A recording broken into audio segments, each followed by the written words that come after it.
yakin kalau saya ini memang asli dari Padang. Saya sebelumnya Muslim di Padang.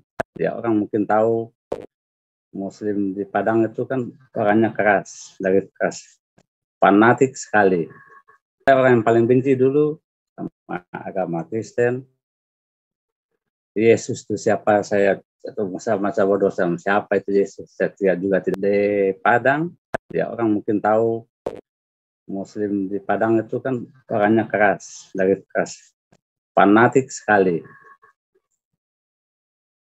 Jadi ya saya mungkin terbawa juga di situ. Saya orang yang paling benci dulu sama agama Kristen. Yesus itu siapa, saya atau masa bodoh sama siapa itu Yesus, saya juga tidak suka. Malah saya bilang orang Nasrani, agama Kristen, mereka kafir. Saya paling anti sekali bergaul, berteman dengan orang-orang yang bukan agama, yang seagama dengan saya. Datang ke Papua di Jayapura,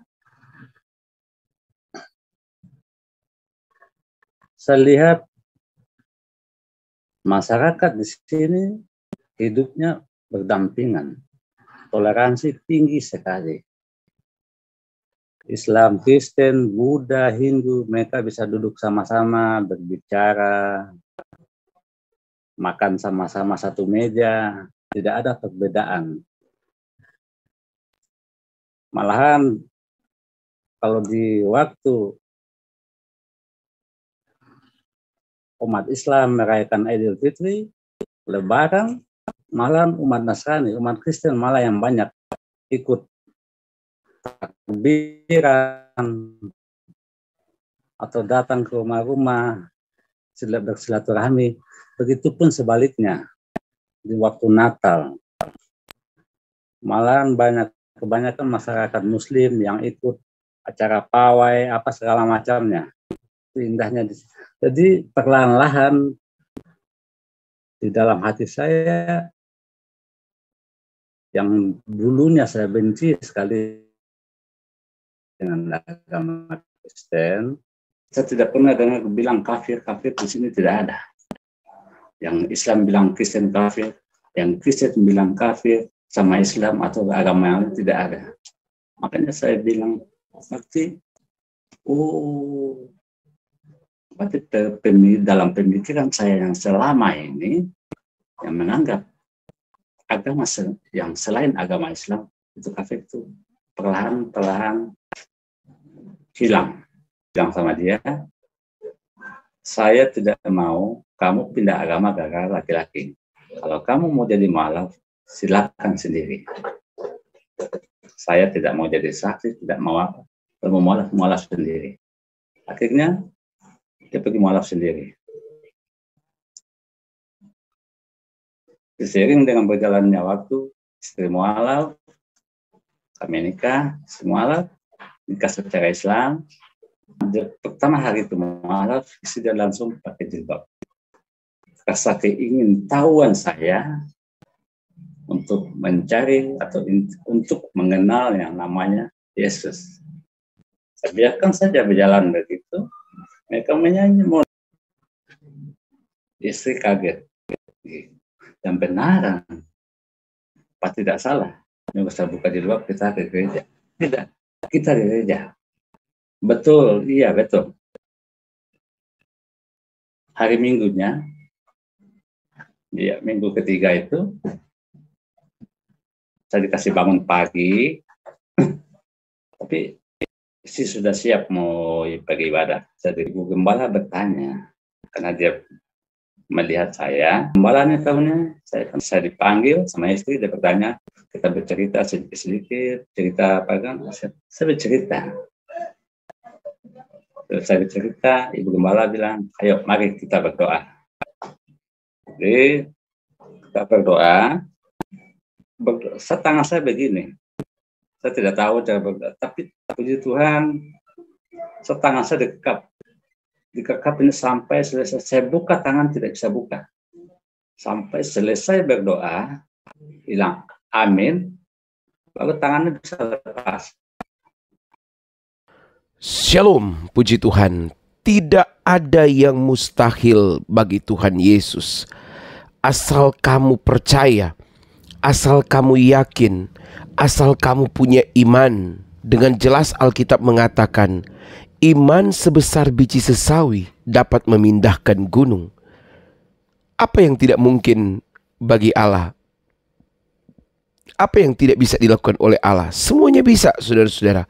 Memang tidak mungkin bagi manusia, tetapi bagi Allah tidak ada yang tidak mungkin, karena Allah sanggup melakukan semuanya itu.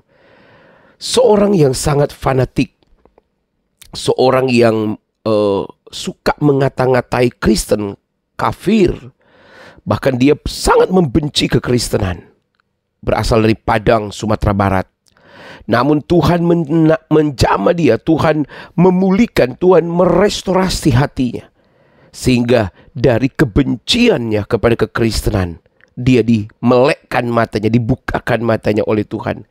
Sehingga pandangan selama ini tentang kekristenan yang dia anggap sebagai orang kafir dan lain-lain, justru berbalik, tidak sesuai dengan fakta bahwa orang Kristen itu sangat mengasihi, penyayang, penuh kasih. Dan itu yang membuat dia tertarik.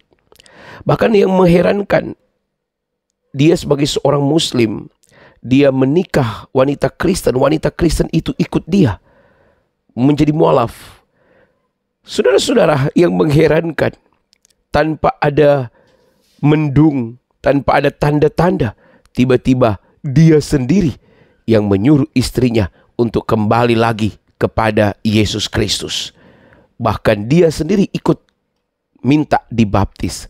Nah, tentu ini sesuatu yang luar biasa. Dan ini membutuhkan suatu proses yang panjang. Ya, kurang lebih 8 tahun prosesnya. Namun, sekali lagi, kasih Tuhan tidak pernah berkesudahan. Mari kita ikuti kesaksian berikut ini selengkapnya. Haleluya. Jangan sampai komen untuk menyakiti hati orang lain. Jadi, buat saudara-saudara, buat mungkin ya para pendengar, tadi saya berbahasa daerah saya sedikit, biar orang bisa yakin kalau saya ini memang asli dari Padang. Takutnya nanti kalau saya tidak bilang mungkin itu dia bohong, bukan orang Padang macam begitu.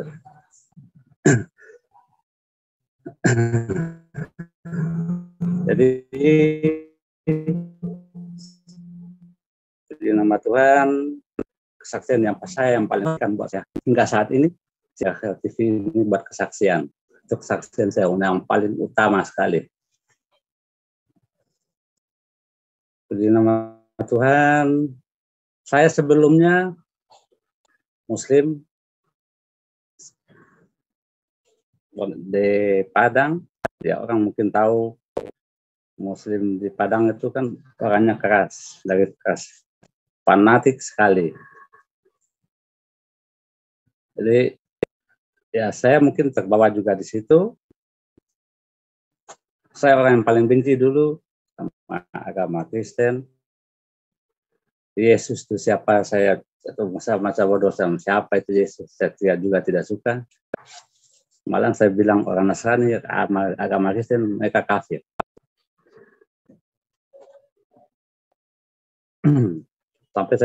Sampai saya merantau dari Padang ke Jakarta, saya paling anti sekali bergaul, berteman dengan orang-orang yang bukan agama, yang seagama dengan saya.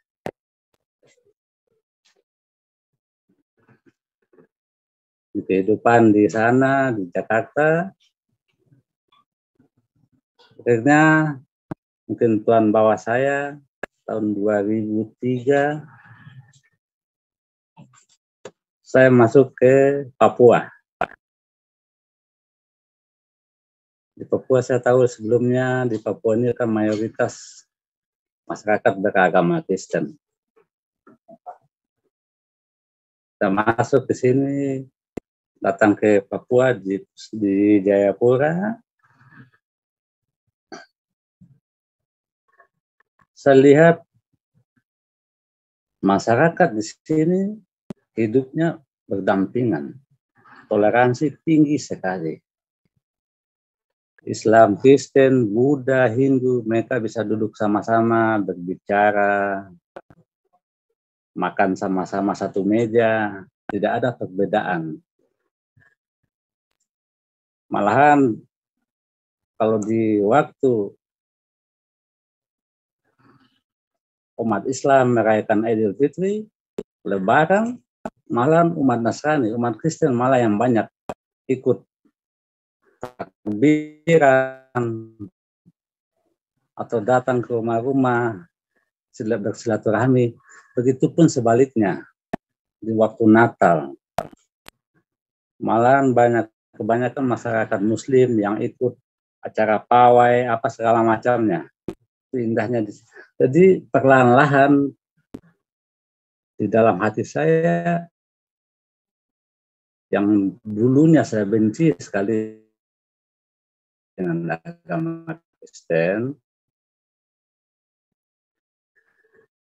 setelah perbedaan. Saya tidak pernah dengar bilang kafir di sini, tidak ada. Yang Islam bilang Kristen kafir, yang Kristen bilang kafir sama Islam atau agama yang lain, tidak ada. Makanya saya bilang, berarti dalam pemikiran saya yang selama ini, yang menganggap agama yang selain agama Islam, itu kafir, itu perlahan-perlahan hilang. Jadi, malam sekarang kalau ada teman-teman di sini yang berbeda, yang teman-teman Muslim sama-sama dengan saya dulu, sebelum saya kenal Yesus, mereka berbicara, lagi kita kumpul berteman bicara-bicara begini agama, saya malah tidak suka. Saya malah bilang sama mereka, kalau kalian masih berpikiran seperti itu, coba kita lihat. Kalau kita berpikir sama daerah yang lain, mereka bilang apa? Oh, agama Kristen ini segala macam. Kita sudah diusir keluar dari sini. Ingat loh, ini mayoritasnya mereka di sini beragama Kristen. Kita bisa diusir dari sini. Tapi lihat, rumah ibadah saja masjid dengan gereja berdekatan. Malah kalau beribadah hari Lebaran, kalau gereja agama Islam berlebaran, yang lagi sholat Id rame sampai bisa di gereja pakai kendaraan apa, mereka silakan, malah kita dijaga. Ini pengalaman teman-teman mulai yang nama duduk menghujat atau apa, mereka mulai pelan-pelan tidak mulai hilang, ini bergaul semua gitu. Jadi sebelumnya saya kenal sama istri saya dulu beragama Kristen. Jadi dia mualaf, pindah agama. Itu pun waktu dia mualaf, dia bilang ke saya, dia minta saya jadi saksi. Jadi saksi buat dia, kalau dia jadi mualaf. Saya bilang sama istri, kebetulan itu calon istri dulu, saya bilang sama dia, saya tidak mau kamu pindah agama gara-gara laki-laki. Kalau kamu mau jadi mualaf, silakan sendiri. Saya tidak mau jadi saksi, tidak mau apa. Kalau mau mualaf sendiri. Akhirnya dia pergi mualaf sendiri. Seiring dengan berjalannya waktu, istri mualaf, kami nikah, mualaf, nikah secara Islam. Jadi seiring dengan seiring waktu, pertama hari itu mualaf, istri dia langsung pakai jilbab.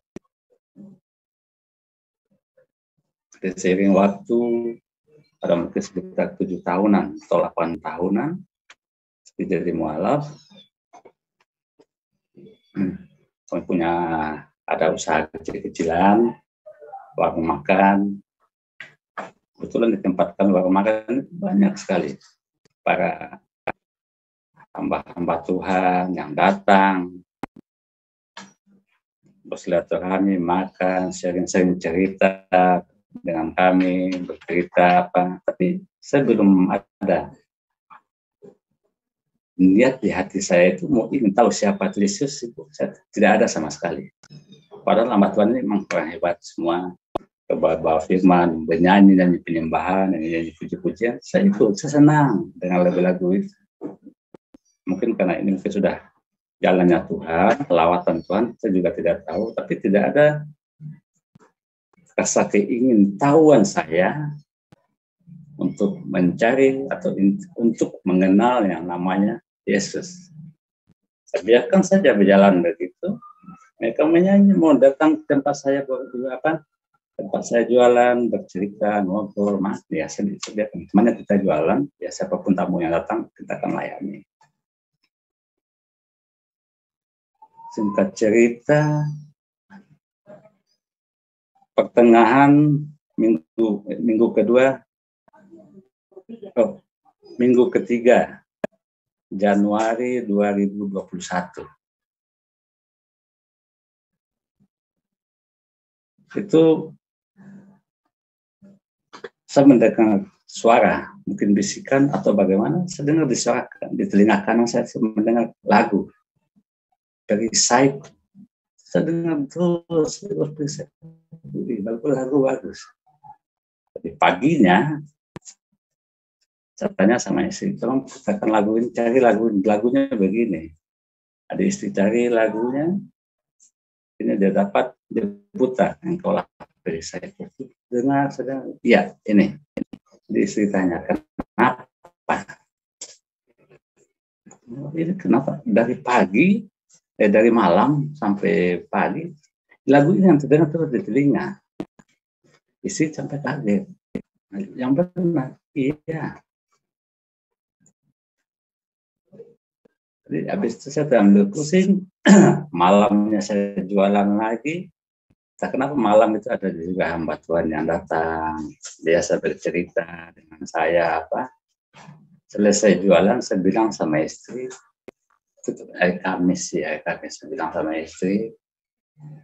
Pak Victor, suaranya bisa tambah kuat, Pak. Suara Bapak ya. Tambah kuat suaranya, Pak. Apa ya, ada volume di handphone dikasih maksimal saja, Pak, suaranya, biar supaya lebih kencang suaranya. Ya. Oke.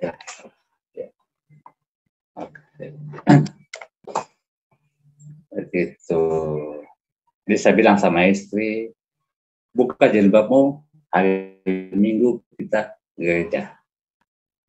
Itu saya bicara itu tanpa sadar, langsung keluar saja dari mulut. Istri kaget, yang benar, apa tidak salah? Yang saya buka jilbab kita ke gereja. Tidak, kita di gereja. Betul, iya betul. Hari Minggunya, ya, minggu ketiga itu, saya dikasih bangun pagi, tapi istri sudah siap mau pergi ibadah. Saya dikasih bangun, saya bilang, ayo bangun, kita beribadah gereja. Jadi saya bilang, saya masih malas.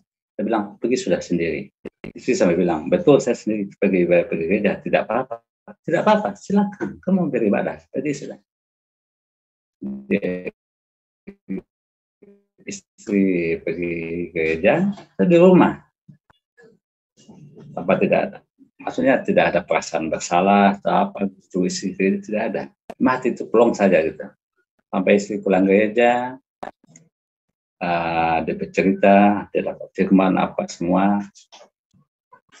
Jadi seiring berjalannya waktu, minggu depannya lagi, saya kembali berbicara. Minggu besok saya gereja. Istri marah, jangan main-main. Kalau mau gereja, kalau tidak, jangan, tidak boleh untuk mainkan. Tidak, saya akan pergi ke gereja, beribadah. Oke. Tanggal 31 hari Minggu, 31 Januari hari Minggu. 31 Januari hari Minggu, saya ke gereja. Itu langkah kaki saya dari rumah itu berat sekali. Semacam ada beban yang menahan kaki. Gitu. Tapi saya paksa. Kami pergi ke gereja. Sampai di gereja, baru di pintu gereja saya diterpas dengan angin, dengan hawa yang sejuk sekali. Sembut dengan hawa yang sejuk, saya masuk ke dalam langkah ringan. Saya duduk, posisi saya dengar orang Ibu Gembala membawa firman. Selesai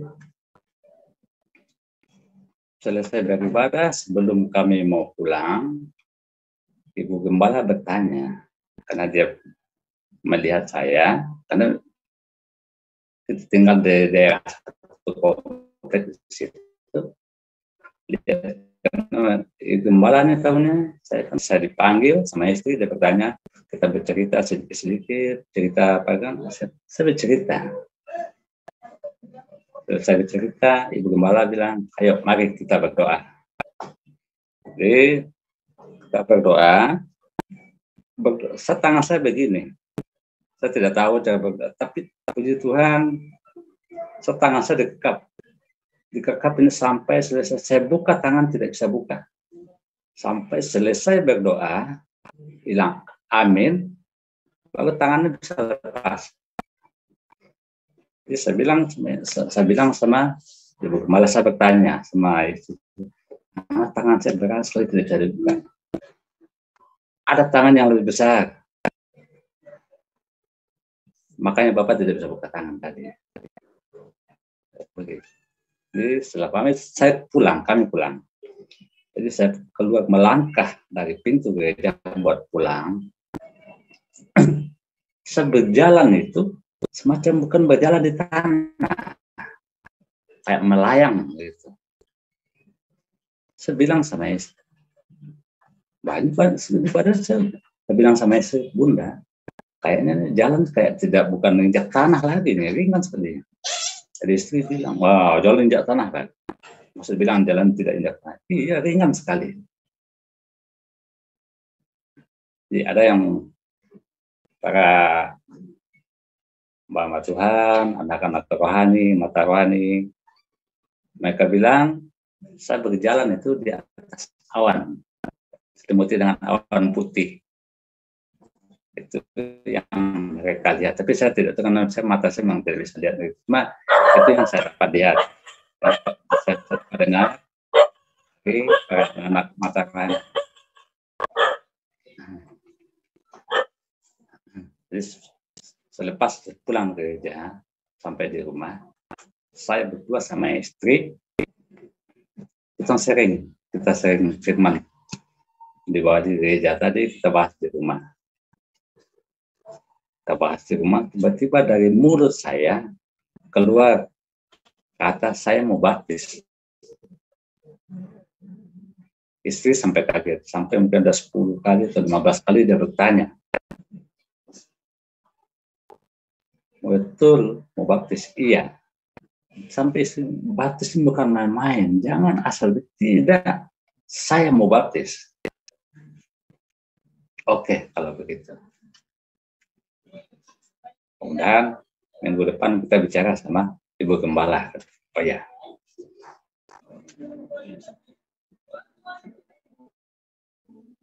Jadi itu dalam perjalanan saya banyak sekali yang mungkin saya sudah merasakan ringan. Saya berbicara dengan para hamba Tuhan, Bapak sudah menjadi jalan yang benar, tapi saya masih bingung mau jalan yang benar maksudnya bagaimana. Saya simpan saja di dalam hati. Jadi, cuma keinginan yang pure keluar sendiri dari mulut saya itu keinginan baptis. Puji Tuhan, minggu kedua saya masuk gereja, Ibu Gembala bilang mengumumkan kalau yang mau ikut baptis harus silakan. Kita akan mengadakan prabaptisan sebelum baptis. Jadi saya bersemangat sekali baptis. saya mau baptis. Jadi hari Minggu setiap selesai ibadah sorenya saya pergi belajar prabaptisan. Jadi mungkin istri saking senangnya saya mau pergi baptisin gitu. Dia foto kasih naik di medsos di Facebook. Jadi pas di Facebook, oh puji Tuhan, puji Tuhan, reaksi dari keluarga, saudara, luar biasa. Apa saya bilang luar biasa? Iya, semua kata apa semua yang tidak mereka suka keluar semua saya. Jadi ya mau bagaimana? Mereka sampai bilang putus hubungan saudara, adik kakak, segala macam. Mereka bilang, saya cuma bilang yang memutuskan hubungan kekeluargaan itu kalian, bukan saya. Saya tidak pernah memutuskan hubungan kekeluargaan dengan keluarga saya, dengan saudara saya, dengan adik saya. Kalau kalian yang memutuskan itu, silakan.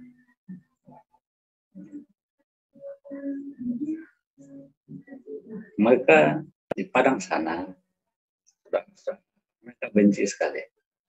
Mereka bilang saya murtad, kafir.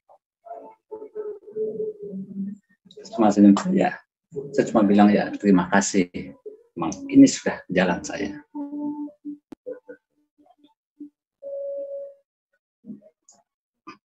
Seiring minggu kedua, jalan minggu ketiga, saya duduk sama istri, kami bangun mesbah. Mesbah doa di rumah. Selesai kami jualan jam 12 malam. Kita berdoa di rumah. Kita berdoa. Menyanyi, berdoa.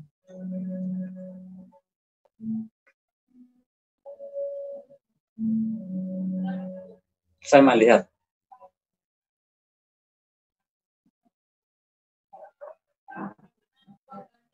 ada wajah di langit yang biru, saya tidak bisa bayangkan. Wajah bersinar sekali keluar di langit, sementara saya di padang rumput yang hijau. Saya ibaratkan orang tersesat di padang rumput yang hijau yang begitu luas, itu cuma saya sendiri. Wajah begitu bersinar dan nyata-nyata di depan mata saya. Melihat saya sambil senyum, sambil mengulurkan kedua tangan. Marilah anakku, marilah anakku. Aku mengasihimu. Jadi saya menangis. Saya menangis kayak anak kecil. Bagaimana anak kecil kalau pas ketemu sama orang tua atau apa, mungkin ya kaki tergentar di lantai. Selesai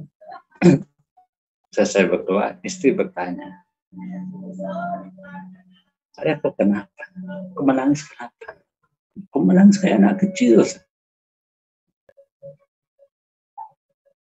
Kayak orang kehilangan orang tua saja, kayak orang baru ketemu orang tua saja, menangis kecil. Ojo kaki sana sini. Udah malam, menangis kayak kecil. Kenapa? Saya cerita, saya bilang sama istri, saya lihat ini, tangan yang besar, lihat orang, tangan dengan tangan besar menjuduk, wah, saya berada di sini. Balik malah istri lagi yang menangis. Sekarang kenapa menangis? Tadi sama keluarga istri bilang, itu Tuhan. Saya ketemu sama Tuhan. Tuhan datang.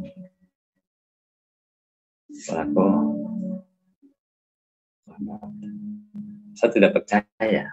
Wah, dia saya Tuhan.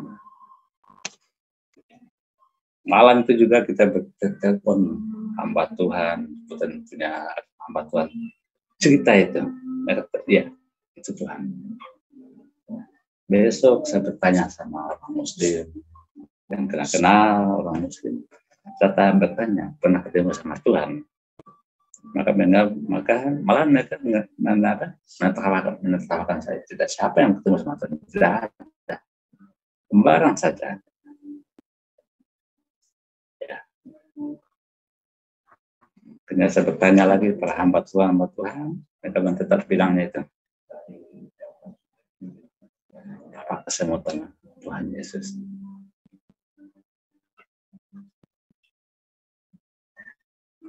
Jadi penglihatan setiap malam saya dikasih lihat. Habis itu saya dikasih lihat taman. Saya berdoa malam lagi, kemudian selesai dikasih lihat taman yang begitu indah sekali. Penuh dengan bunga-bunga yang indah. Orang-orang semua berbaju putih. Saya dibawa ke situ, saya dikasih lihat. Habis itu saya dikasih lihat lagi jurang itu gelap penuh, pokoknya kengerian dalam jurang itu, gelap sekali, jurang kematian, jurang maut. Kalau kita secara bahasa Indonesia ini bilang itu boleh dibilang jurang maut. Berturut-turut, habis itu saya dikasih lihat lagi kupu-kupu putih, kupu-kupu berwarna putih tergeletak. Habis itu kupu-kupu itu bangkit, dia jadi kuda terbang, kuda warna putih yang bersayap terbang. Dalam proses begitu banyak penglihatan, Tuhan kasih saya penglihatan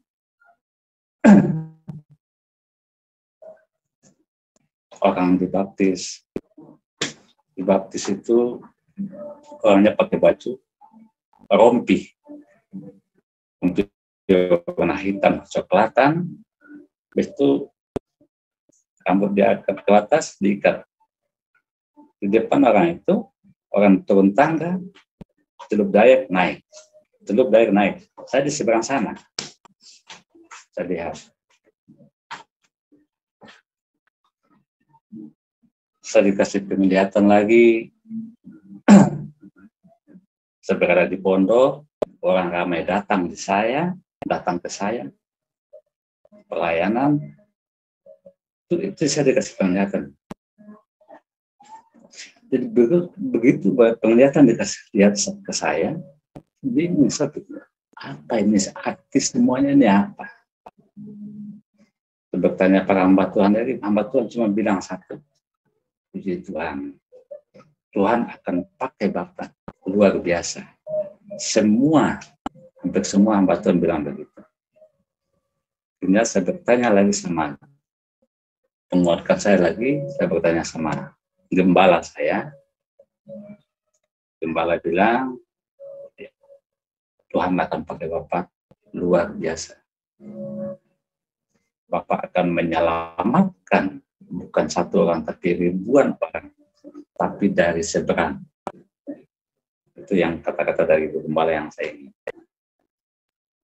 Karena rasa ingin tahu tentang penglihatan yang saya dapat tadi, setiap saya bertanya, jawaban orang Tuhan bilang, Tuhan akan pakai Bapak. Begitu. Ada satu hamba Tuhan, kebetulan terpanggil kakak. Puji Tuhan, dia sudah pelayanan dia di sini di Jayapura sudah 33 tahun. Dia dipakai Tuhan luar biasa. Saya cerita semua.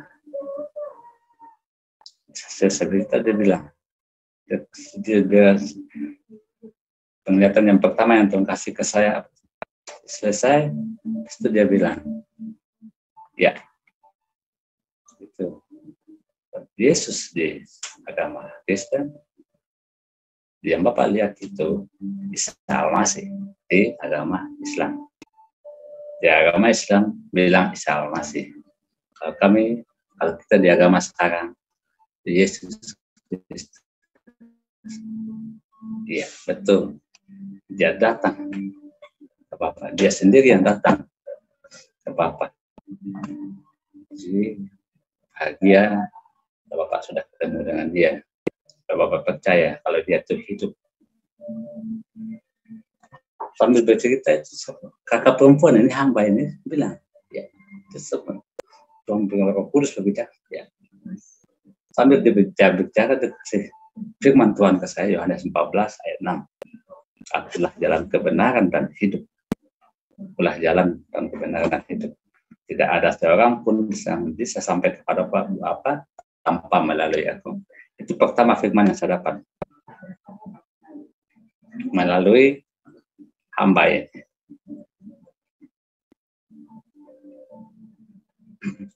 Jadi habis itu saya cerita lagi, yang cerita taman apa sih bilang? Ya, taman tadi yang Bapak Dewa berjalan di taman itu taman Eden. Taman yang hilang. Dan nanti taman itu akan dikembalikan. Bapak salah satu penghuni taman itu. Habis itu jurang yang tadi itu ibaratkan neraka. Tapi ya hamba ini bilang untuk kerja luar biasa dalam hidup Bapak. Langsung dia kasih lihat apa sekarang. Itu kupu-kupu. Jadi jelas kupu-kupu itu ibaratnya Bapak yang dahulu dibangkitkan kembali jadi lebih tinggi lagi. Mengenai orang baptisan tadi, kakak hamba bertanya, Bapak ikut baptisan itu? Tidak, saya tidak ikut baptisan itu, cuma saya melihat saja. Iya, karena Tuhan tidak izinkan Bapak ikut baptisan itu. Karena baptisannya Bapak baptisan dari Yohanes, baptisan Roh Kudus. Itu dia yang saya di dalam pondok di Lanang, iya Bapak akan melayani orang, berbagai macam orang nanti akan datang ke Bapak untuk dilayani, minta dilayani. Itu. Jadi Pak hamba ini bilang, nama Tuhan Bapak Victor, tidak sembarang orang bisa ketemu sama Yesus. Yang orang Kristen sendiri dari kecil tidak bisa ketemu. Lepas mendengar penjelasan itu, saya penuh hati, saya penuh dengan sukacita. Sukacita apa? Kami pulang cerita jualan apa? Telepon bertubi-tubi datang dari kampung, dari Padang sana, semua kata hujan dan apa segala macam datang. Cuma dia, ya, saya bilang, ya, saya tidak balas menghujat apa tidak. Biarkan begitu saja. Saya terus menjalani prabaptisan. Ikut prabaptisan terus, ikut. Pas saya masih ingat, satu hari sebelum saya dibaptis,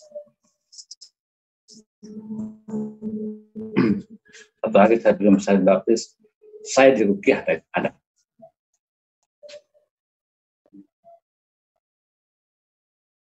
Mereka telepon saya, bilang saya mereka baca ayat suci mereka sering. Jadi istri sengaja dulu masuk Islam supaya mempengaruhi saya biar saya masuk Kristen. Itu dalam pikiran mereka. Saya diguna-guna.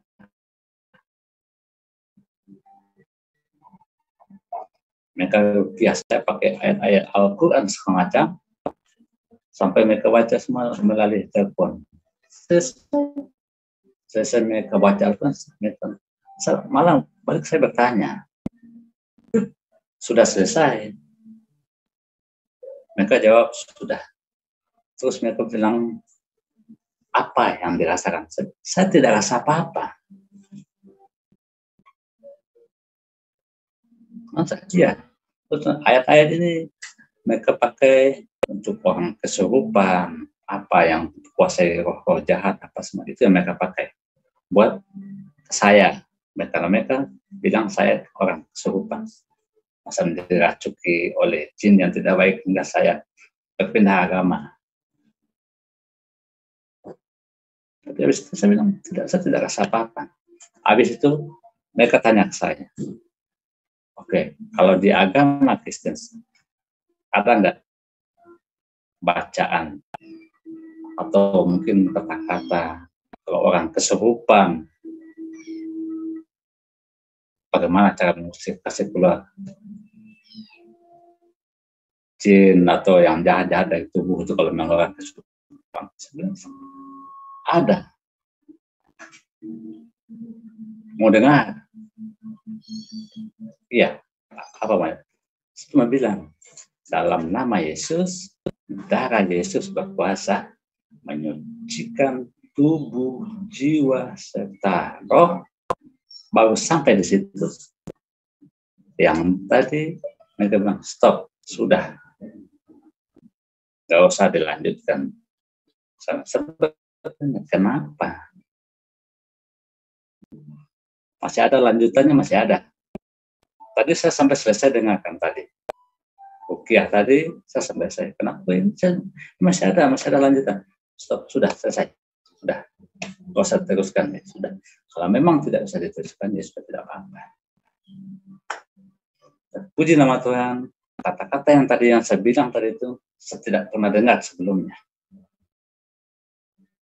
Kata itu keluar dari mulut saya. Saya tidak belajar. Saya juga tidak tahu karena saya tidak pernah dengar. Kata itu yang keluar, saya belum pernah dengar orang mengobati orang apa. Cuma itu yang kata yang keluar langsung dari mulut.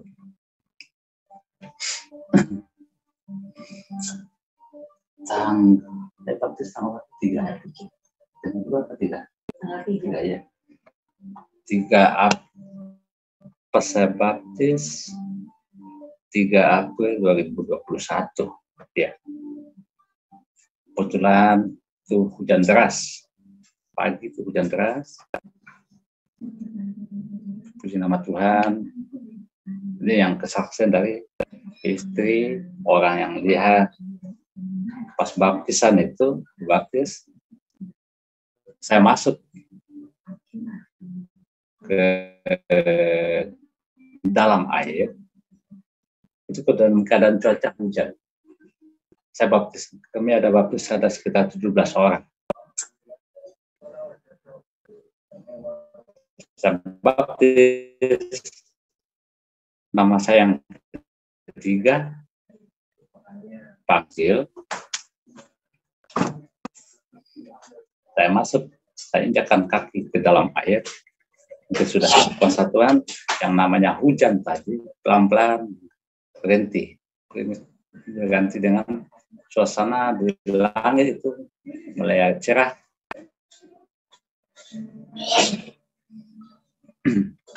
Saya dibaptis, saya dicelup, saya dicelup sama ibu gembala.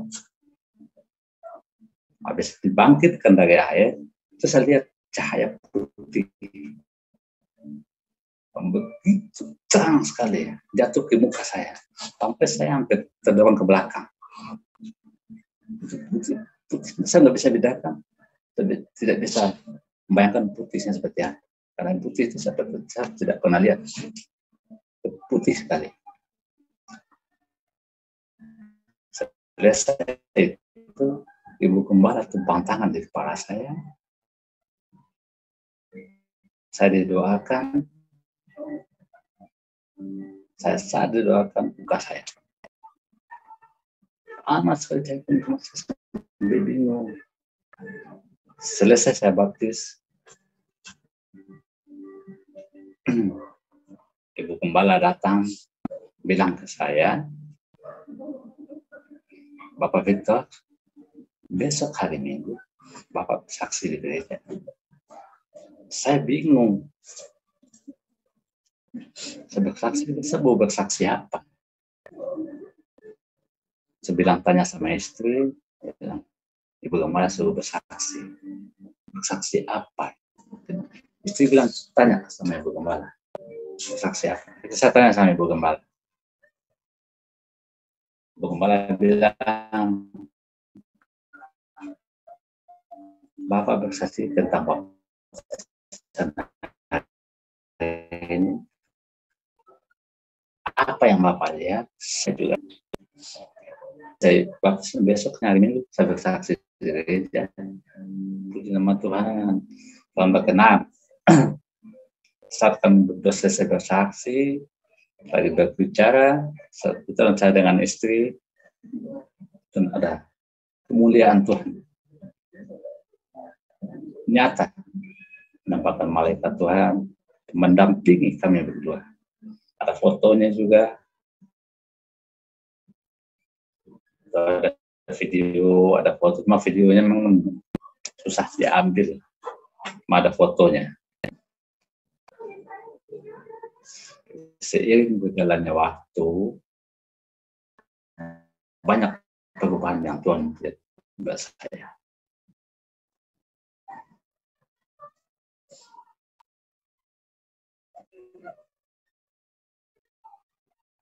Kami penjualan seperti yang dulunya. Pak Victor, ada suara TV di belakang masuk Pak. Apa mungkin bisa dimatikan dulu Pak? Ada suara TV ya masuk Pak? Iya. Salah. Udah. Ya. Suara TV itu masuk ke sini. Ya. Suara TV masuk. Iya. Lanjut Pak, silakan. Iya. Iya. Usaha kami yang dulunya mungkin boleh dibilang ya adalah pelan-pelan turun. Ada uang pas jualan habis, sampai saya bingung bilang sama istri, Bunda, kenapa kita jualan seperti ini sekarang? Kita jualan ada uang, uang itu hilang habis begitu saja. Kenapa? Ada apa ini? Sampai kami tidak bisa bayar rumah kos, rumah tempat tinggal. Sampai bingung, kenapa? Bingung. Pergi lagi cari hamba Tuhan, pergi kakak yang hamba Tuhan bercerita. Kenapa saya hidup macam begini? Usaha saya tidak jalan tapi habis begitu saja. Tidak seperti biasanya. Kakak perempuan dia bilang, Pak Victor, sabar. Menjadi pengikut Yesus itu tidak mudah. Harus memikul salib. Bapak sekarang lagi diproses. Jalani saja. Karena Tuhan itu dia tidak akan membiarkan umatnya jatuh terjerembab sampai ke bawah. Ingat itu. Jalani ini proses yang Tuhan buat Bapak dan keluarga. Ikut saja jalan Tuhan. Oke, saya pikir ya mungkin cuma ya 1 bulan, atau 2 bulan, atau 3 bulan.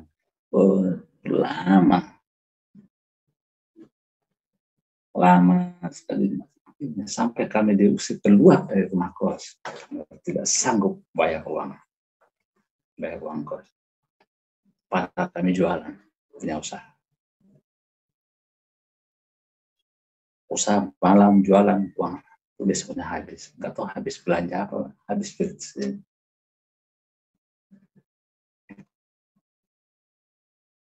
Sampai kami dapat bantuan juga dari gembala, yang bantu kami juga. Tetap saja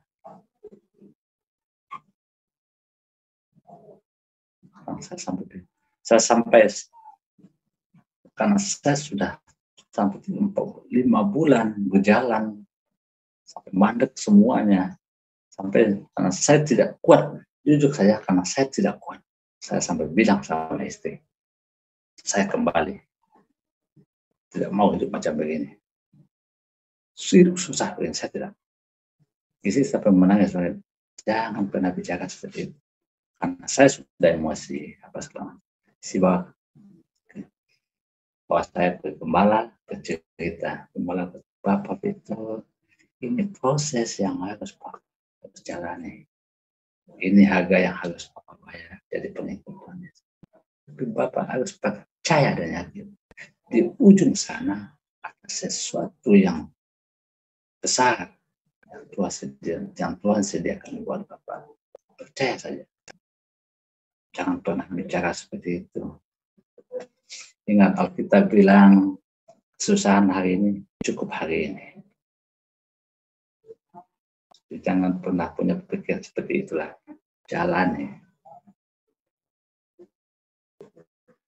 Proses Tuhan akan membentuk Bapak lebih pada ini lagi nanti. Bapak akan jadi orang yang luar biasa. Ya, saya dimasukkan firman apa bilang, oh iya. Saya dikasih firman Yohanes 15 ayat 16. Bukan aku yang memilih kamu, tapi kamu. Bukan kamu yang memilih aku, tapi aku yang memilih kamu. Saya ingat itu.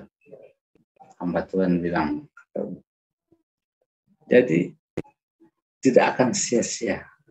Jadi Bapak harus ikut proses, karena dia sudah janji di firman di ayat di Yohanes 15 ayat 16 ini. Bukan kamu yang memilih aku, tetapi akulah yang memilih kamu. Dan aku telah menetapkan kamu supaya kamu pergi dan menghasilkan buah, dan buahmu itu tetap. Supaya apa yang kamu minta kepada Bapa dalam namaku diberikannya kepadamu. Itu firman yang saya dapat yang kedua kalinya dari itu di saat saya terpuruk.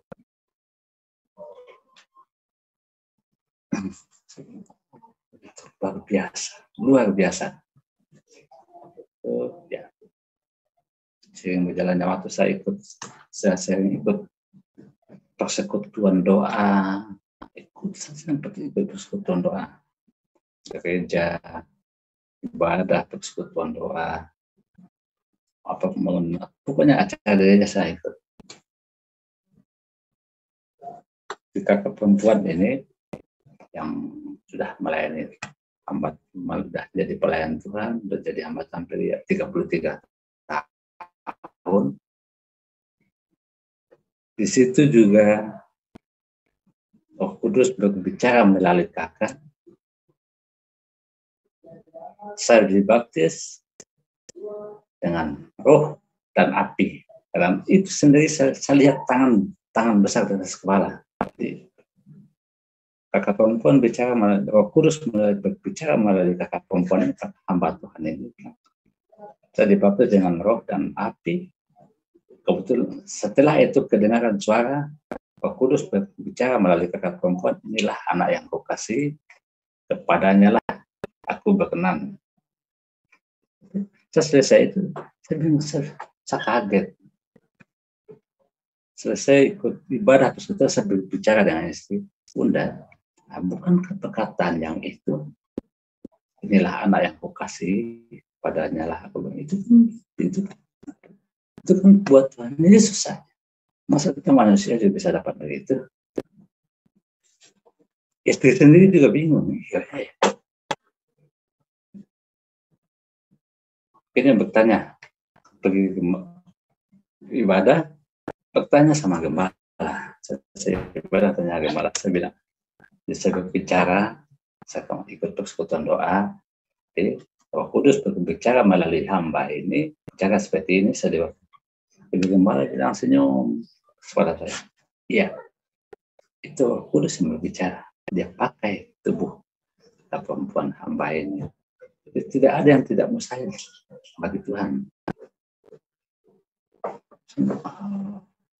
Nah, jadi Bapak ikut Tuhan, ikut proses yang sedang Tuhan bikin buat Bapak. Jalani. Bapak sekarang ini dalam masa pemulihan. Ya, mungkin saya pikir juga mungkin ya, sebab para hamba-hamba Tuhan, gembala yang sudah mereka bersaksi, saksi mereka bersaksi kepada saya, mereka yang sampai ada yang sampai bertahun-tahun baru Tuhan angkat, Tuhan mereka menjadi dipulihkan Tuhan begitu lama, baru Tuhan pakai. Ya. Istri juga selalu menopang, berikan kesabaran pada saya, ikut jalan Tuhan, jangan pernah berpikiran mau kembali apa itu, tidak usah, ikut saja Tuhan, ikut proses yang Tuhan berikan.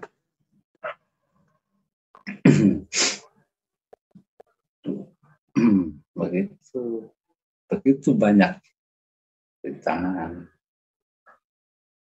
yang kami hadapi, tapi tetap kami jalani dengan penuh sukacita.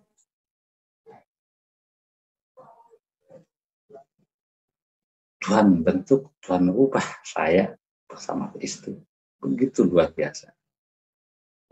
Seperti yang sudah saya bilang pertama tadi, kami yang dulu punya, akhirnya pelan-pelan angkat, ambil, bentuk kami mulai dari bawah.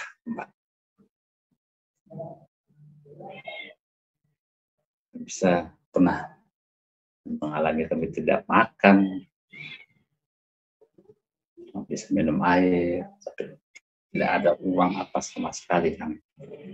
Itu tidak dengan penuh dengan sukacita. Bilang percaya ada berkat Tuhan. Jangan pernah mengeluh, jangan pernah khawatir.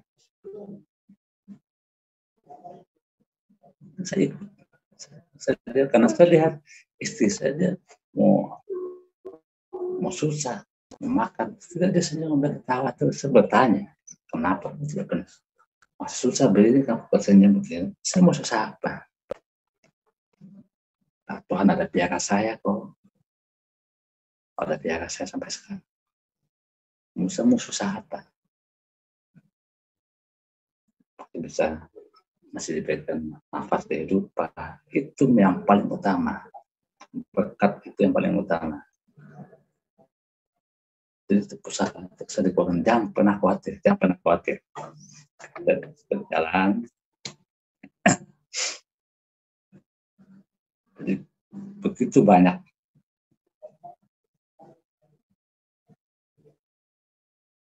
perjalanan yang sekarang kami jalani.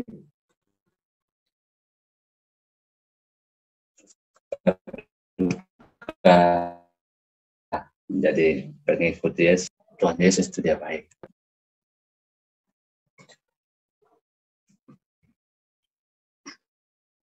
Kalau ada punya pikiran orang-orang di luar sana punya pikiran sudah jadi kafir, murtad, cuma bilang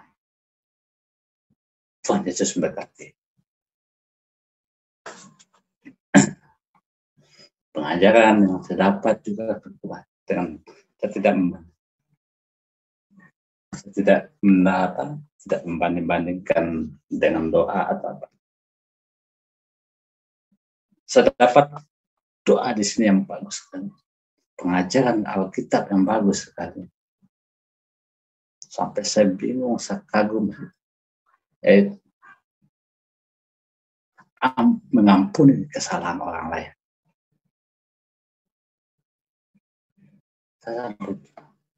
Orang berbuat salah sama kita maafkan, kita ampuni.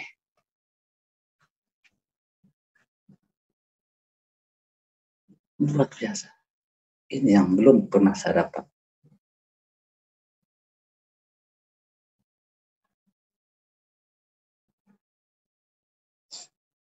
luar biasa sekali ya.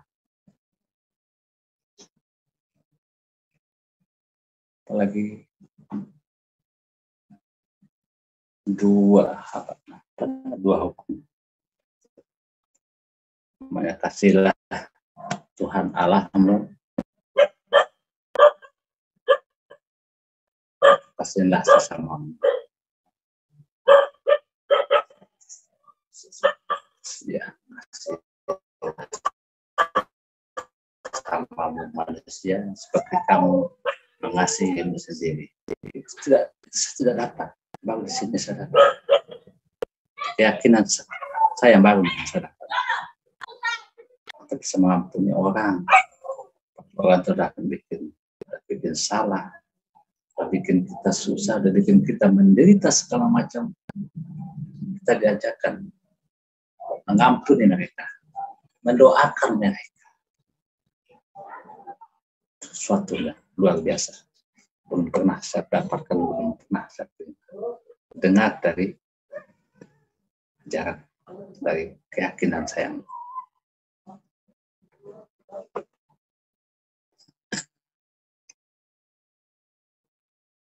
Ya.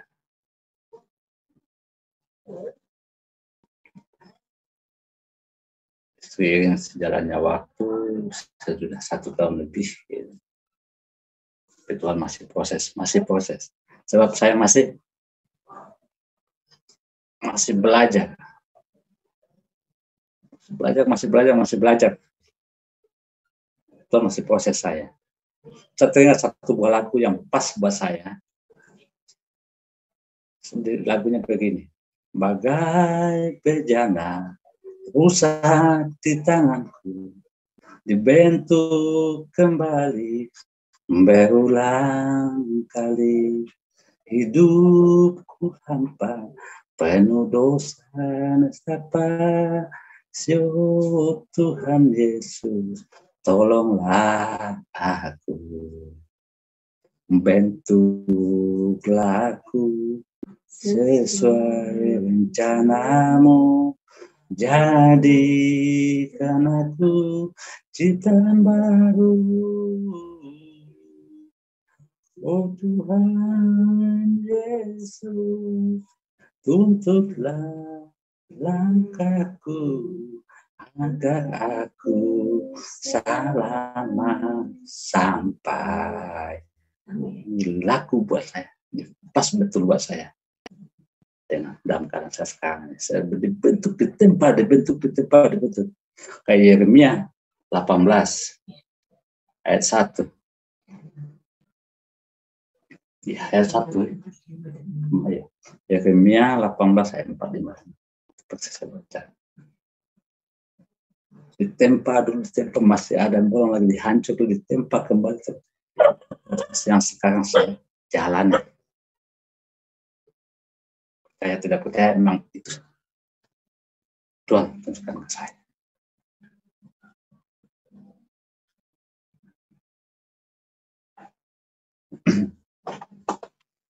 Begitu banyak penglihatan, nubuatan yang Tuhan taruh di saya.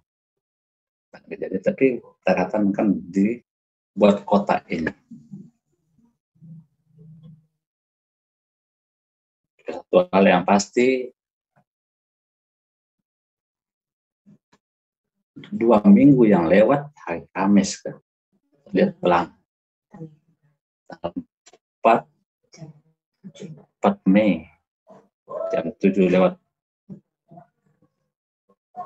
Saya dikasih penglihatan di langit.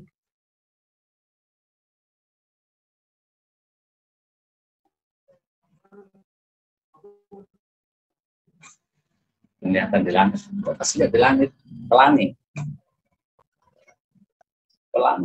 Saya belum pernah lihat pelangi itu semua. Saya belum pernah lihat pelangi macam itu. Saya lihat pelangi itu, api warna biru, orang berjalan. Saya cuma bilang sama istri, orang yang punya mata rohani, mereka akan lihat kalau ribuan orang lagi berjalan di atas pelangi, api berwarna biru. Saya bilang sama istri. Sebelumnya lagi kami berdoa berdua.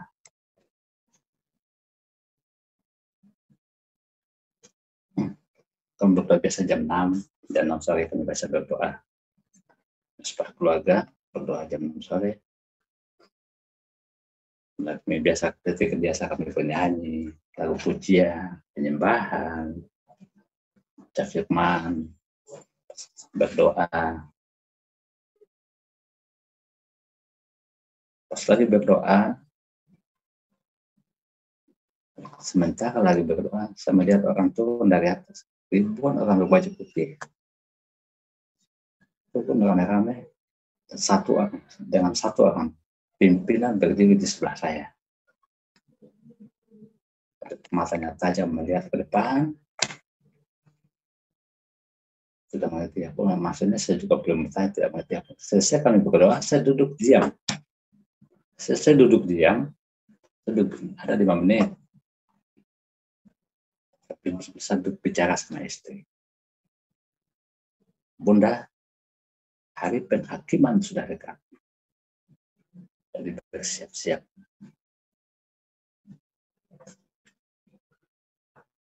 Saat ini saat penghakiman. Saat penuaian sekarang ini. Tahun-tahun ini tahun penuaian. Mau tabur, makan kue sekarang. Tahun penuaian, penghakiman sudah dekat. Sampai istri bilang, kenapa? Kok bisa bicara begitu? Nah, kita berdoa tadi, saya lihat orang turun dari atas, baju putih semua, dipimpin oleh satu orang, pas berdiri di samping saya. Oke, tutup putih, bersinar dengan mata tajam, lihat ke depan, umatnya. Tuh. Saya tetap sadar, sama cuma bilang, sudah dekat. Itulah kita banyak yang bilang para nabi-nabi palsu, hamba-hamba Tuhan palsu, banyak sekali. Karena masa-masa penghakiman.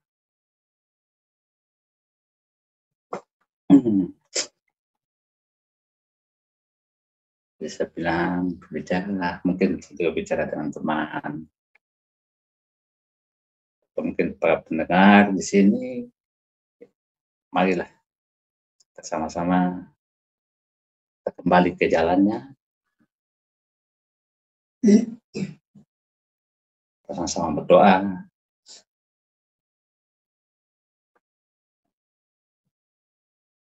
Mungkin yang sudah berkeluarga, bangun mesbah keluarga di rumah, mesbah doa di rumah, rangkulan tangan dengan anak-anak, suami istri, anak-anak, berdoa. Sebab hari-hari ini jahat. Puji Tuhan, Tuhan memberkati saudara. Sampai berjumpa lagi kita dalam program-program atau video-video kesaksian kami selanjutnya. Kami berharap saudara dapat menemukan jalan kebenaran bagi saudara yang belum menemukannya. Dan saudara akan percaya kepada jalan kebenaran itu, yaitu Yesus Kristus. Kita bertemu, kita berjumpa dengan Yesus Kristus. Dan saya percaya saudara akan mengalami sesuatu yang luar biasa bersama Tuhan. Tuhan Yesus memberkati. Shalom, haleluya.